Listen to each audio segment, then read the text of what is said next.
Folks, it's kind of getting interesting here. Welcome back to Orange Hat, and it's your buddy here to give you some news on Godzilla and Kong, or Godzilla X Kong. And apparently, some test screenings have gone well. However, there is one major complaint. I have been a MonsterVerse fan, folks, because I have always been a Godzilla fan since I was a very young kid. I mean, I saw the original Americanized version of the original Godzilla with, I think Raymond Burr was the actor's name, and I fell in love with it. Had to watch the original, and I managed to get my hands on the original years later to watch it. But I've also seen all the other ones, except for a couple that I haven't, which is the Biollante one and a couple others. But yeah, I want to get into this article from Bounding into Comics. Shout out to JB Augustine for being the author of this one. So Godzilla X Kong, The New Empire, had its first test screenings, and they mostly resulted in good news for the film, with one exception.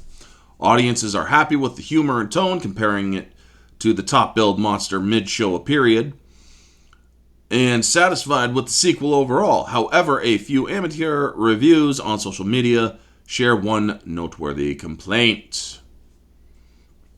According to those reviews, Adam Wingard's admiration for Kong carries over, and the eighth wonder of the world from Skull Island steals the show again.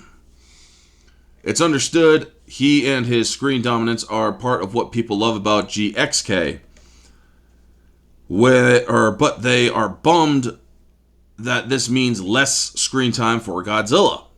In other words, the King of the Monsters is a guest star for the second time. Yeah, that was basically a complaint for GxK. Godzilla was kind of sidelined a little bit to give Kong a little bit more screen time, which is fair because honestly, we haven't seen Kong in a while. It was mostly Godzilla's run of the mill in the MonsterVerse because we only had Kong Skull Island before GxK came around. So yeah. But anyway, said one viewer, I enjoyed every aspect of Kong's plot, but was very annoyed that Godzilla was sidelined once more. I feel Wingard doesn't treat Goji with the same respect as Kong. Godzilla may have decisively won in the last installment, but like Wingard once retorted, his foe-turned-ally won the movie, and good fortune followed him. So the fortune might not favor the reportedly long runtime or those sitting through it, but other reviewers were invested regardless. Y'all won't believe how funny this movie is going to be, went one user. I didn't connect with GxK as much as I had hoped I would because of the tone, which was lighter than most MonsterVerse entries. Yeah, that was actually one of my biggest complaints, was the human element in GxK. You guys gotta learn to take out the human, or make the human element lesser than the monster element. People are going to these movies for the monsters, not for the humans. I mean, yes, you can argue that the human element is so people can relate, but some people just don't want to fucking relate with a movie. Some people just want to see fucking monsters kicking ass, you know? They continued. But this one goes so much further in the silly direction that I might love it this time. That's only making me want to watch it less. As strange as that sounds, the possible turnaround with people lukewarm to GxK via increase the silliness shouldn't be dismissed. Using using history as our example, Godzilla was never more popular than his Showa heyday, when the films became crazier, less enviro-conscious, and more kid-friendly. Actually, I liked it when it was, yes, I liked the element of enviro-friendliness, but I also liked the bit of he's a monster and he's he's not meant to be this kid-friendly aspect, but whatever. Similarly, the MV or the MonsterVerse made room for comic relief in Kong Skull Island and here and there in Godzilla King of the Monsters. Evolving to containing greater quantities is a natural reflex of big action films and sci-fi franchises. Marvel, for instance, made it their calling card for a decade, and DC tried in vain to catch up. Yeah, except that after the success of Guardians of the Galaxy, the MCU started going downhill. They relied too much on humor for serious movies. Continuing.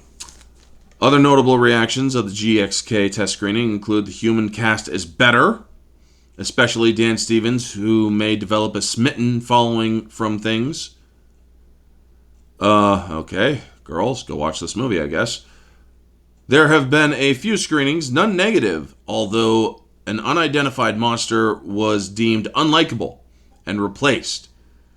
We have no word if this last bit is about antagonist Shimu or Scar King. Are you excited for GxK? And are the reviews encouraging to you? Answer and sound off below.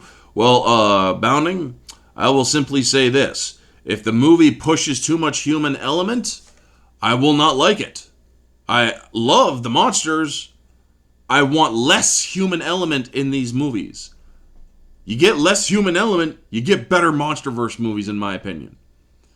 I mean, yeah, they have that one on Peacock or whatever it is with the Monarch series, but that's going to have to focus a human element. I want less humans. I want less of a human story, more of a monster story. That's what these movies should be.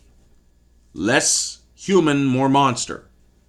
Otherwise, you're not going to get a good score by me or by a lot of people, because a lot of people want to see the monster action and less human action, you know? But anyway, I did want to give you all this news. Hope you all enjoy it. Seems that there's some positive hype around GxK. And I'm kind of looking forward to it too, you know? Next year, plan on looking into it and seeing it. Anyway, folks, that's going to be the video. You all know the drill. Like, comment, subscribe, share, all that jazz. Let me know your thoughts down in the comment section below. What do you think of all this news? Are you excited for it? This has been your buddy Orange Hat. Leave a comment down in the comment section below. Y'all have a wonderful day. Stay humble.